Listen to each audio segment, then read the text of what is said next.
जैसे ही सूरज नीचे डूबता है, रमेश और चिंटू गांव के खेत के पास घूमते हैं। उनकी आकृतियां गोधूली बेला से लंबी हो जाती हैं। शरारत की चिंगारी के साथ चिंटू रमेश को दौड़ के लिए चुनौती देता है।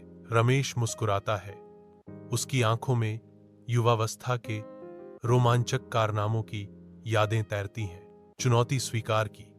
रमेश के भीतर युवा ऊर्जा का एक विस्फोट उमड़ता है। दौड़ शुरू होती है और वे खुले मैदान में दौड़ते हुए धूल उड़ाते हैं। पिता और पुत्र के बीच प्रतिस्पर्धा में हंसी गूंजती है। ढलते सूरज ने आकाश को नारंगी और सुनहरे रंग से रंग दिया है। धुंधली शाम की रोशनी में रमेश और चिंटू खेत के रनिंग ट्रैक की शुरुआती लाइन पर दौड़ शुरू करने के लिए तैयार खड़े हैं। रमेश विस्फोटक ऊर्जा के साथ आगे बढ़ता है। ट्रैक पर दौड़ते हुए शुरुआती बढ़त हासिल करता है।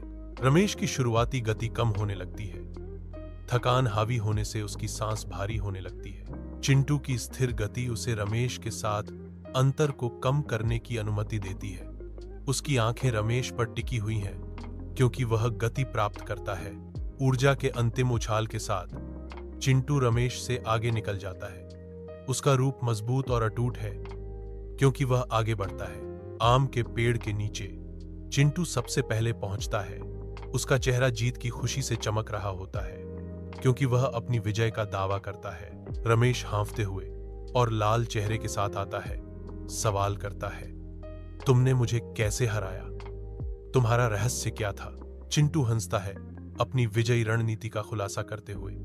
मेरी बैटरी अब खत्म हो गई है, इसलिए मैं जीता। रमेश को एक मार्मिक एहसास होता है जब वह मुस्कुराता है। इस सरल क्षण में रमेश एक गहरे बदलाव को स्वीकार करते हैं। उनका बेटा उनका नया चैंपियन है।